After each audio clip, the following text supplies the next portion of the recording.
32장 25절에서 우리 33절까지 말씀을 우리 자리에 선체로 같이 합독으로 함께 합독합니다.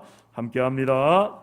모세가 본즉 백성이 방자하니 이는 아론이 그들을 방자하게 하여 원수에게 조롱거리가 되게 하였음이라. 이에 모세가 진 문에 서서 이르되 누구든지 여호와의 편에 있는 자는 내게로 나아오라매 레위 자손이 다 모여 그에게로 가는지라. 모세가 그들에게 이르되 이스라엘의 하나님 여호와께서 이렇게 말씀하시기를 너희는 각각 허리에 칼을 차고 진 이문에서 저 문까지 왕래하며 각 사람이 그 형제를, 각 사람이 자기의 친구를, 각 사람이 자기의 이웃을 죽이라 하셨느니라. 레위 자손이 모세의 말대로 행하매 이날에 백성 중에 3,000명 가량이 죽임을 당하니라. 모세가 이르되 각 사람이 자기의 아들과 자기의 형제를 쳤으니 오늘 여호와께 헌신하게 되었느니라. 그가 오늘 너희에게 복을 내리시리라. 이튿날 모세가 백성에게 이르되 너희가 큰 죄를 범하였도다. 내가 이제 여호와께로 올라가노니 혹 너희를 위하여 속죄가 될까 하노라 하고, 모세가 여호와께로 다시 나아가 여짜오되 슬프도소이다. 이 백성이 자기들을 위하여 금신을 만들어 싸우니 큰 죄를 범하였나이다. 그러나 이제 그들의 죄를 사하시옵소서. 그렇지 아니하시오면 원하건대 주께서 기록하신 책에서 내 이름을 지워버려 주옵소서. 여호와께서 모세에게 이르시되 누구든지 내게 범죄하면 내가 내 책에서 그를 지워버리리라. 아멘. 자리에 앉겠습니다. 오늘 말씀의 제목은 목숨을 건 기도로라는 말씀의 제목으로 하나님을 만나시기를 바랍니다. 지금 현 정부가 출범하기 전 많은 국민이 촛불을 밝히고 밖으로 나갔습니다. 당시 정부에 대한 실망감이 컸기 때문입니다. 새로운 나라, 새로운 대통령을 바라던 국민들 앞에 현 정부는 자신들이 그러한 새로운 나라를 만들겠다라고 했습니다. 국민들은 그들을 믿어보기로 하고 압도적인 지지를 해주었고 당선이 되었습니다. 걱정과 우려도 있었지만 순조로웠습니다. 금방 통일이 될 것 같은 분위기가 연출되자 국민들에게 더 많은 지지를 받았습니다. 그런데 지지했던 국민들을 절망에 빠지게 한 사건이 일어나게 되었습니다. 차기 대통령 후보로 거론되던 젊은 정치인이 성범죄를 저지르며 선거운동을 하고 정치를 하고 있었습니다. 또 어떠한 장관은 다른 당 정치인들의 잘못을 할 때마다 SNS 글에 올리며 그들을 비판했습니다. 젊은 사람들은 그를 좋아하고 지지했습니다. 일반 정치인들과 다르다고 믿었습니다. 하지만 그도 똑같은 사람이었습니다. 국민들이 준 권력을 가지고 자신의 유익을 위해 살았습니다. 이 두 사람은 현 정부의 디딤돌과 같은 역할을 했던 중요한 사람들이었습니다. 그런데 이 디딤돌이 현 정부와 속해 있는 당의 걸림돌이 되었습니다. 제가 이 귀한 시간에 어느 당을 지지하고 어느 당을 싫어해서 이런 말씀을 드리는 것이 결코 아닙니다. 한 개인의 잘못이 속해 있는 집단을 망칠 수 있는 말씀을 드리는 것입니다. 한 개인만이 아닙니다. 한 집단의 잘못으로 인해서 나라가 위협할 수도 있다는 거예요. 이것은 정치에서만 일어나는 일이 결코 아닙니다. 가정에서 일어나고 회사에서도 교회에서도 일어나는 일들입니다. 하나님께서 애굽에서 나온 이스라엘 백성들을 3개월 동안 보호하셨다가 시내산으로 인도하신 것을 보았습니다. 하나님은 시내산에서 모세에게 백성들을 향한 하나님의 계획을 가르치셨습니다. 모세는 백성들에게 하나님과 언약을 맺겠냐고 물었습니다. 우리 하나님은 인격적인 분이라 막 가지 않습니다. 물어봅니다.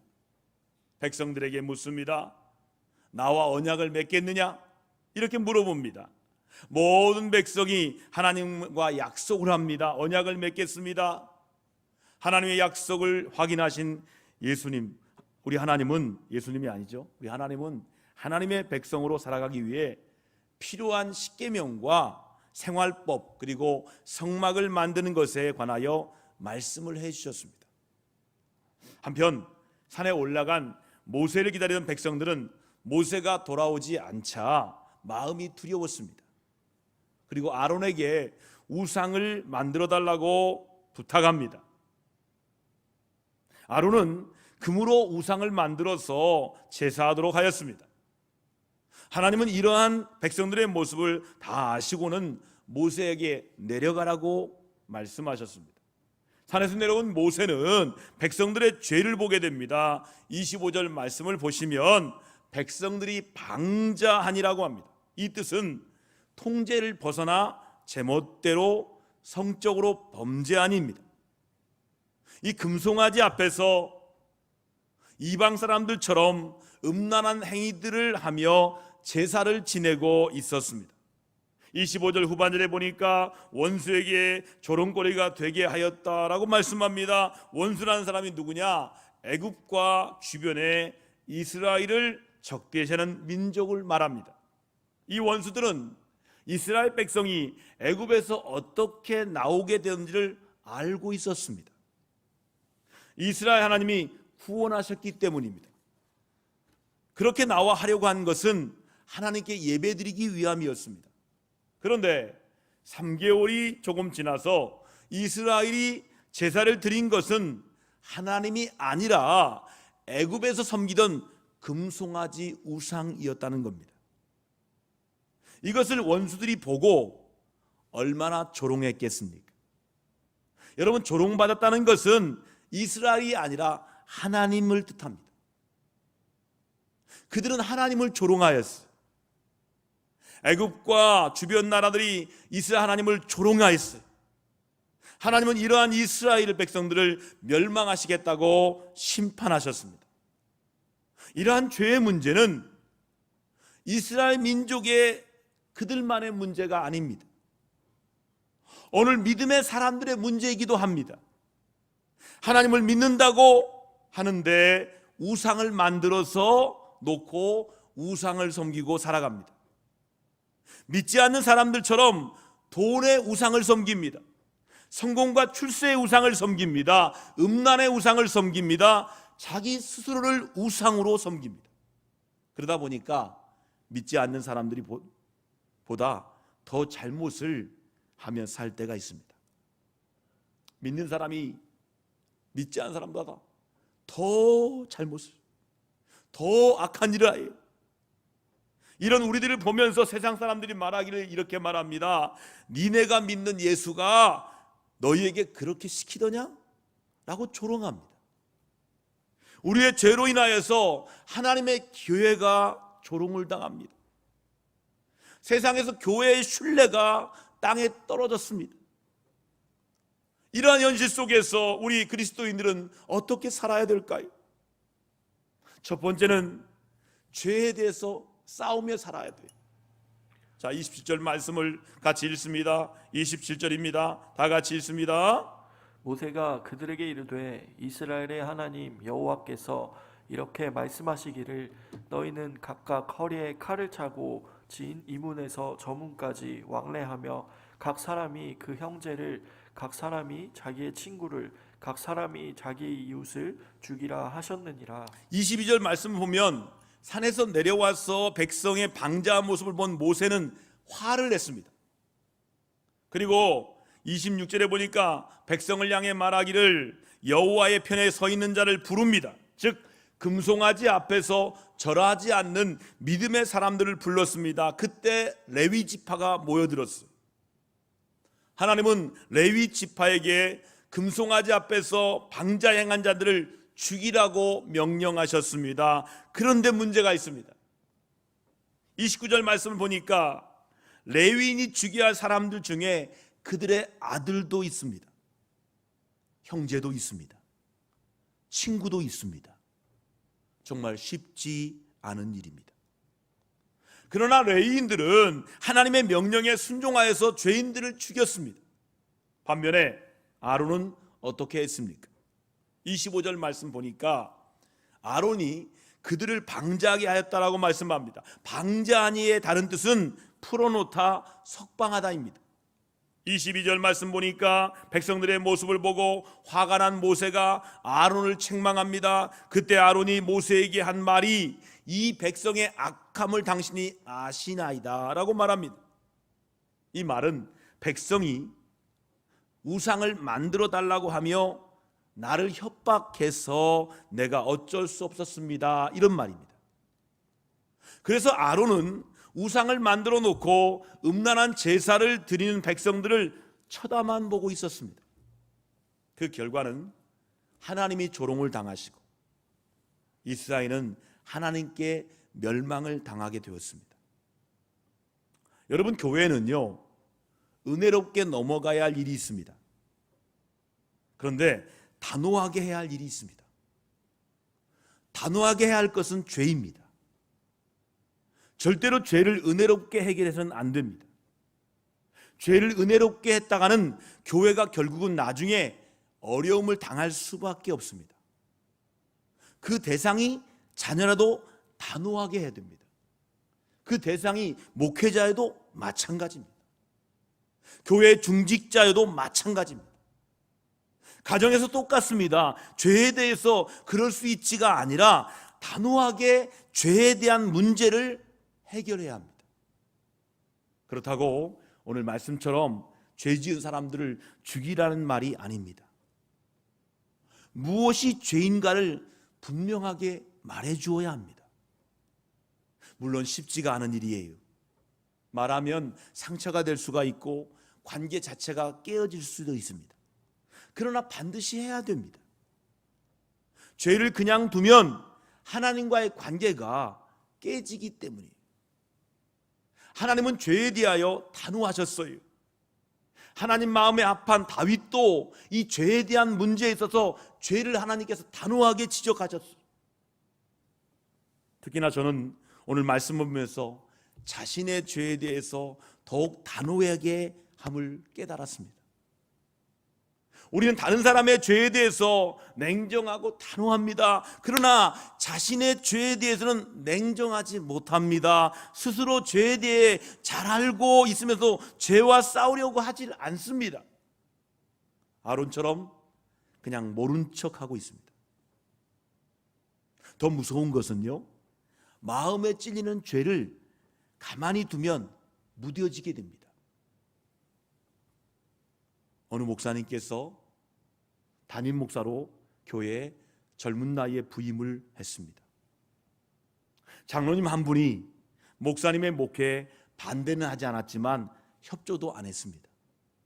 예배 시간이나 당회나 모든 모임에 늦게 오면서 하나님께도 함께하는 분들에게도 미안한 기색이 전혀 없습니다. 목사님은 처음 부임해서 직접 말할 수가 없었습니다. 설교를 통하여 항전 세미나를 통해서 직분자들이 예배의 모범이 되어야 한다고 가르쳤습니다. 교회 일에 적극적으로 동참하도록 가르쳤습니다. 하지만 장로님은 꿈쩍도 하지 않았습니다. 목사님은 너무나 고민이 되었어요. 그 이유는 장로님이 협조를 하지 않아서가 아닙니다. 저렇게 행동하다가는 분명히 하나님께 책망을 받을 것이기 때문입니다. 그래서 하나님께 어떻게 해야 할지를 간절히 기도하였습니다. 그러던 어느 날 그 장로님이 작은 사업장을 운영하는데 사업장에 신방을 요청했습니다. 목사님이 신방을 갔더니 장로님은 회사의 어려움을 이야기했습니다. 기도 제목으로 나였습니다. 그 어려운 이유는 그 중에 하나는 직원들이 책임감에 관한 이야기를 했습니다.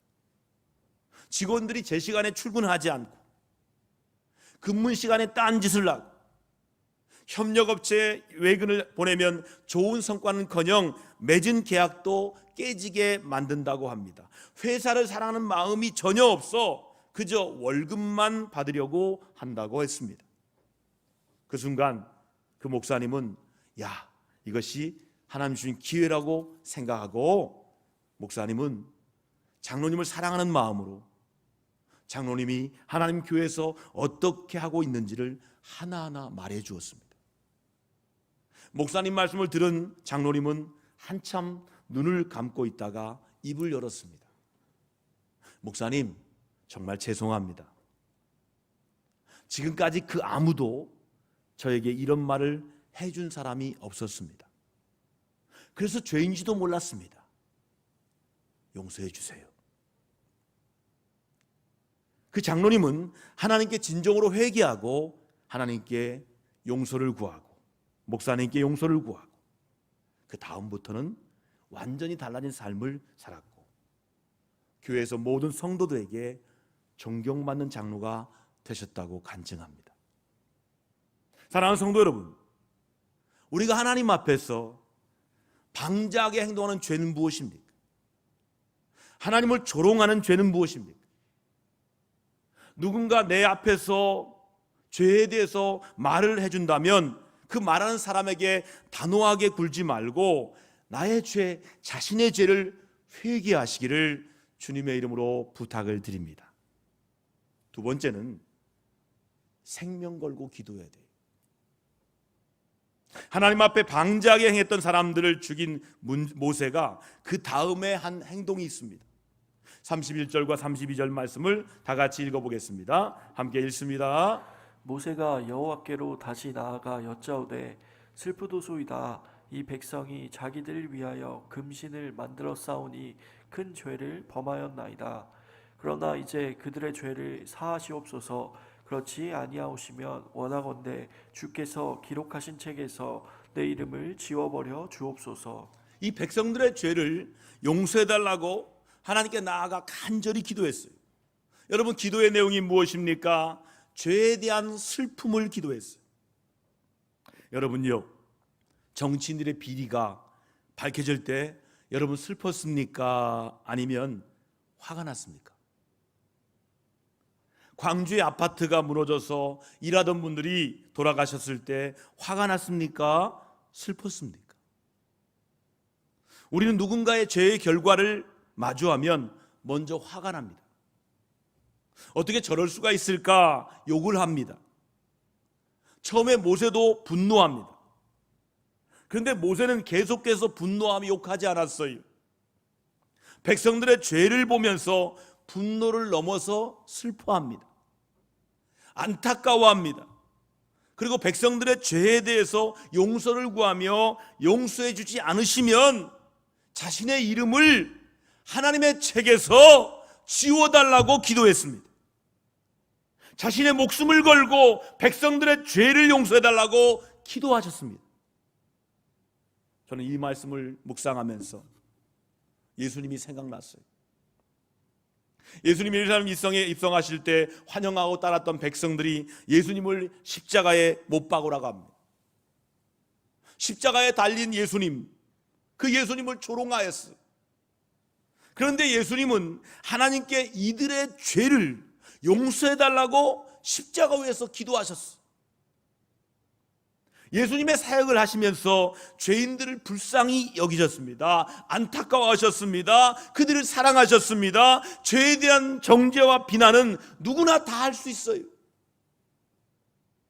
그것은 우리 주님이 우리에게 원하시는 마음이 아닙니다. 우리는 그 죄를 슬퍼해야 돼요. 비통해야 돼요. 아니, 목숨을 걸고 기도해야 돼요. 저도 오늘 말씀을 통해서 하나님께 회개했습니다. 이 땅에 정치인들을 위해 슬퍼하며 목숨을 걸고 기도할 사람이 있어야 돼요. 교회 성도를 위해 눈물을 흘리며 목숨 걸고 기도하는 목사와 항정지부장이 되어야 합니다. 구역 식구들을 위해서 눈물을 흘리면서 목숨 걸고 기도하는 구역장이 되어야 합니다. 자녀들의 믿음으로 살지 못하는 것에 눈물을 흘리면서 목숨 걸고 기도하는 부모가 되어야 됩니다. 여러분, 예수님의 심정으로 기도하는 성도가 되어야 한다는 거예요. 종교개혁이 일어나기 전에 스코틀랜드의 나라의 재산의 절반은 가톨릭 천주교의 소유였다고 합니다. 그만큼 가톨릭 교회의 부패가 아주 심각했습니다. 이때 종교개혁에 앞장선 사람이 바로 잔 낙스. 이 잔 낙스라고 하면 낙스라고 해서 뭐 이거 아니라 이름이 존 녹스예요. 존 녹스. 발음을 하면 잔 낙스였어요. 이 잔 낙스를 성경을 보면서 이는 그들의 말씀대로 개혁하려고 얼마나 애쓴지 몰라요. 그런데 그 당시 메리 여왕은 천주교 신자로 잔 낙스의 개혁을 반대했어요. 정부를 개혁을 하려고 하는 잔 낙스와 개혁자들을 핍박했습니다. 그래서 힘겨운 씨름을 싸우던 중에 잔 낙스는 친구들을 집으로 초대했어요. 앞날을 위해서 친구들과 대화 나누다 잠잘 시간이 되었는데 잔 낙스가 살며시 나갔습니다. 시간이 지나도 잔 낙스가 들어오지 않자 친구는 그를 찾아 나섰습니다. 어디선가 이 잔 낙스의 목소리가 들려왔어요. 소리나는 곳으로 가보니까 잔 낙스가 온몸으로 몸부림치면서 간절히 기도합니다. 오 주여, 제게 스코틀랜드를 주시옵소서. 그렇지 않으면 죽음을 주소서. 잠시 잠잠하다 또다시 간절히 기도합니다. 오 주여, 제게 스코틀랜드를 주옵소서. 그렇지 않으면 죽음을 주옵소서. 이렇게 3번을 목숨 걸고 기도하였습니다. 그 후에 메리 여왕은 중병으로 세상을 떠났습니다. 잔 낙스는 종교개혁에 성공했어요. 스코틀랜드는 개신교를 국교로 선포하게 되었습니다. 한 사람의 목숨을 건 기도는 한 나라를 구했습니다. 여러분, 이 세상이 이렇게 악하고 교회가 교회답지 못하고 목회자가 목회자답지 못하고 성도가 성도답지 못한 이유는 하나님이 역사하시다가 않으셔가 아닙니다. 눈물로 목숨 걸고 기도하는 사람을 찾기가 어렵기 때문이. 제가 부목사에 있었던 교회 중에 동일교회라는 교회가 있습니다. 저랑 함께 사역했던 목사님이 이젠 은퇴 목사님 됐는데 연세가 85세예요. 이 설교를 준비하다가 목사님께 전화를 걸었어요. 존경하는 목사님, 감사합니다. 목사님 뭐하고 지내세요? 내가 이 목사를 위해 기도하고 있지. 이 목사, 목회는 프로그램이 아니야. 기도하고 사는 거야. 기도할 때 눈물을 흘리면서 목숨을 건 기도를 해야 돼. 이 땅을 살릴 수 있는 유일한 길은 눈물을 흘리면서 목숨 걸고 하나님께 기도하는 것이라는 거예요. 하나님께서 저에게 예수님 마음 주셔서 눈물로 목숨 걸고 기도할 수 있게 주시옵소서. 간절히 기도합니다. 하나님께서 우리 사랑하는 성도들에게 예수님의 마음을 주셔서 눈물로 목숨 걸고 기도할 수 있게 해 주시옵소서. 기도합니다. 우리 교회는 지난 한 주간 동안 우리 어르신들과 어린이들, 자녀들을 생각하면서 영상 예배로 전환하면서 기도하는 시간을 갖고 있습니다. 이제 한 주간 기도한 우리 동대전 교회는 내일부터는 모든 기도와 모든 예배를 정상적으로 다시 시작합니다. 코로나19 변이가 아무리 창궐해도 예배하고 기도하는 일을 결코 멈추지 않는 해달라고 목숨 걸고 기도하는 우리 성도들이 다 되시기를 우리 주님의 이름으로 축원합니다.